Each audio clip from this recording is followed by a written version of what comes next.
Today we'll be reading Ezekiel 43 through 45. Then the man brought me to the gate facing east, and I saw the glory of the God of Israel coming from the east. His voice was like the roar of rushing waters, and the land was radiant with his glory. The vision I saw was like the vision I had seen when he came to destroy the city, and like the visions I had seen by the Kabar River, and I fell face down. The glory of the Lord entered the temple through the gate facing east. Then the Spirit lifted me up and brought me into the inner court, and the glory of the Lord filled the temple. While the man was standing beside me, I heard someone speaking to me from inside the temple. He said, "Son of man, this is the place of my throne, and the place for the soles of my feet. This is where I will live among the Israelites forever.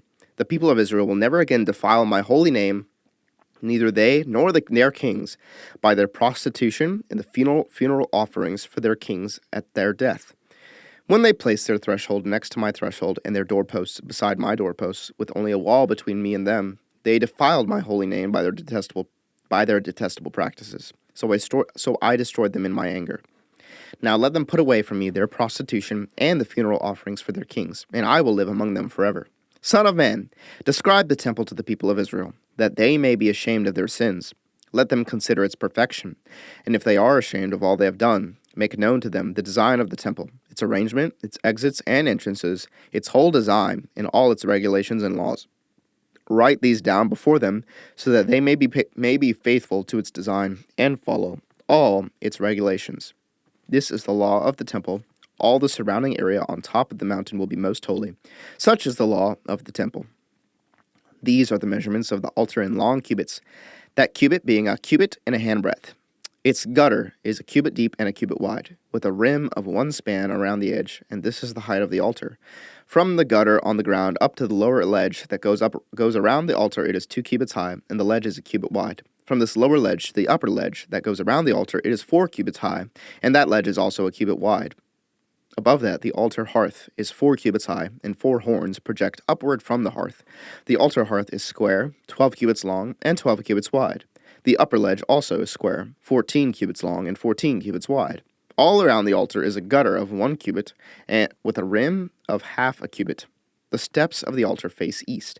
Then he said to me, Son of man, this is what the sovereign Lord says. These will be the regulations for sacrificing burnt offerings and splashing blood against the altar when it is built.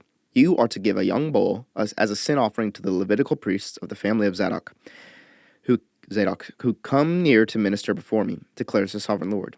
You are to take some of its blood and put it on the 4 horns of the altar and on the 4 corners of the upper ledge and all around the rim, and so purify the altar and make atonement for it. You are to take the bull for the sin offering and burn it in the designated part of the temple area outside the sanctuary. On the 2nd day, you are to offer a male goat without defect for a sin offering, and the altar is to be purified as it was purified with the bull. When you have finished purifying it, you are to offer a young bull and a ram from the flock, both without defect. You are to offer them before the Lord, and the priests are to sprinkle salt on them and sacrifice them as a burnt offering to the Lord. For 7 days you are to provide a male goat daily for a sin offering. You are also to provide a young bull and a ram from the flock, both without defect. For 7 days they are to make atonement for the altar and cleanse it. Thus they will dedicate it. At the end of these days, from the 8th day on, the priests are to present your burnt offerings and fellowship offerings on the altar. Then I will accept you, declares the sovereign Lord. Then the man brought me back to the outer gate of the sanctuary, the one facing east, and it was shut. The Lord said to me, This gate is to remain shut. It must not be opened. No one may enter through it. It is to remain shut because the Lord, the God of Israel, has entered through it. The prince himself is the only one who may sit inside the gateway to eat in the presence of the Lord. He is to enter by way of the portico of the gateway and go out the same way. Then the man brought me by way of the north gate to the front of the temple. I looked and saw the glory of the Lord filling the temple of the Lord, and I fell face down. The Lord said to me, Son of man, look carefully, listen closely, and give attention to everything I tell you concerning all the regulations and instructions regarding the temple of the Lord. Give attention to the entrance to the temple and all the exits of the sanctuary. Say to rebellious Israel, This is what the sovereign Lord says. Enough of your detestable practices, people of Israel. In addition to all your other detestable practices, you brought foreigners uncircumcised in heart and flesh into my sanctuary, desecrating my temple while you offered me food, fat and blood, and you broke my covenant. Instead of carrying out your duty in regard to my holy things, you put others in charge of my sanctuary. This is what the sovereign Lord says. No foreigner, uncircumcised in heart and flesh, is to enter my sanctuary, not even the foreigners who live among the Israelites. The Levites who went far from me when Israel went astray, and who wandered from me after their idols must bear the consequences of their sin. They may serve in my sanctuary, having charge of the gates of the temple and serving in it. They may slaughter the burnt offerings and the sacrifices for the people, and stand before the people and serve them. But because they served them in the presence of their idols and made the people of Israel fall into sin, therefore I have sworn with uplifted hand that they must bear the consequences of their sin, declares the sovereign Lord. They are not to come near to serve me as priests, or come near any of my holy things, or my most holy things. They must bear the shame of their detestable practices, and I will appoint them to guard the temple for all the work that is to be done in it. But the Levitical priests, who are descendants of Zadok, and who guarded my sanctuary when the Israelites went astray from me, are to come near to minister before me. They are to stand before me to offer sacrifices of fat and blood, declares the sovereign Lord. They alone are to enter my sanctuary. They alone are to come near my table to minister before me and serve me as guards. When they enter the gates of the inner court, they are to wear linen clothes, and they must not wear any woolen garment while ministering at the gates of the inner court or inside the temple. They are to wear linen turbans on their heads and linen undergarments around their waists. They must not wear anything that makes them perspire. When they go out into the outer court, where the people are, they are to take off the clothes they have been ministering in, and are to leave them in the sacred rooms and put on other clothes, so that the people are not consecrated through contact with their garments. They must not shave their heads or let their hair grow long, but they are to keep the hair of their heads trimmed. No priest is to drink wine when he enters the inner court. They must not marry widows or divorced women. They may marry only virgins of Israelite descent or widows of priests. They are to teach my people the difference between the holy and the common, and show them how to distinguish between the unclean and the clean. In any dispute, the priests are to serve as judges and decide it according to my ordinances. They are to keep my laws and my decrees for all my appointed festivals, and they are to keep my Sabbath holy. A priest must not defile himself by going near a dead person. However, if the dead person was his father or mother, son or daughter, brother or unmarried sister, then he may defile himself. After he is cleansed, he must wait 7 days. On the day he goes into the inner court of the sanctuary to minister in the sanctuary, he is to offer a sin offering for himself, declares the sovereign Lord. I am to be the only inheritance the priests have. You are to give them no possession in Israel. I will be their possession. They will eat the grain offerings, the sin offerings, and the guilt offerings, and everything in Israel devoted to the Lord will belong to them. The best of all the first fruits and of all your special gifts will belong to the priests. You are to give them the first portion of your ground meal, so that a blessing may rest on your household.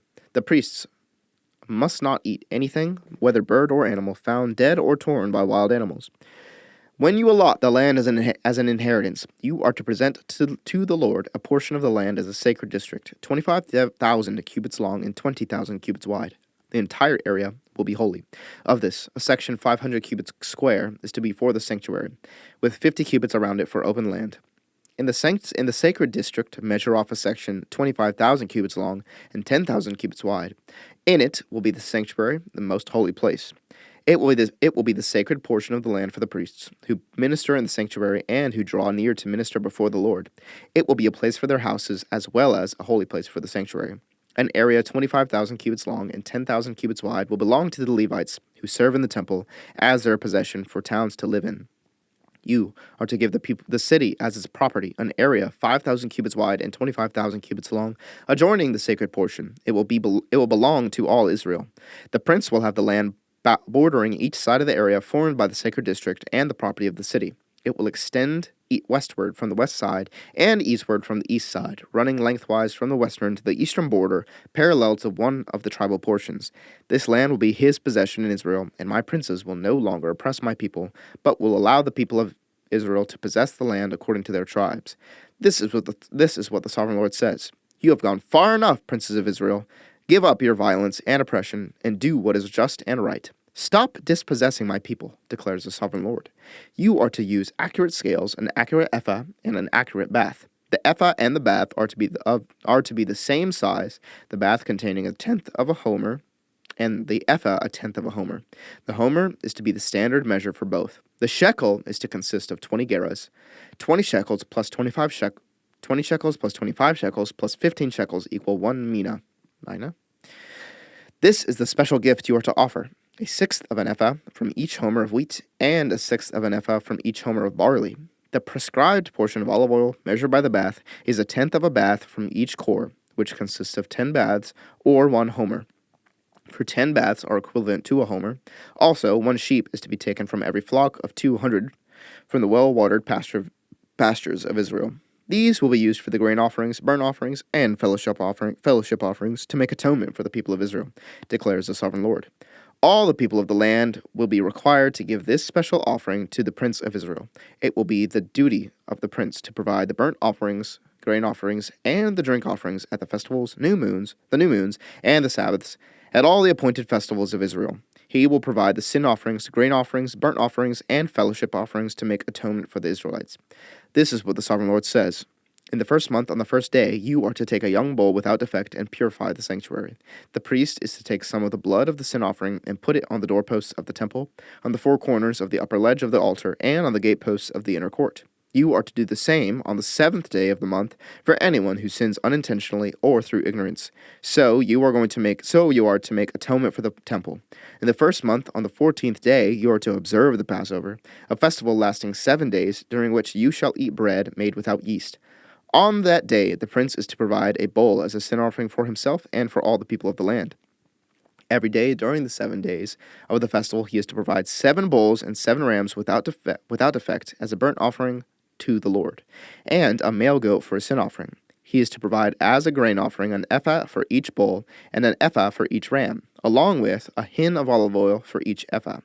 During the 7 days of the festival, which begins in the 7th month on the 15th day, he is to make the same provision for sin offerings, burnt offerings, grain offerings, and olive oil.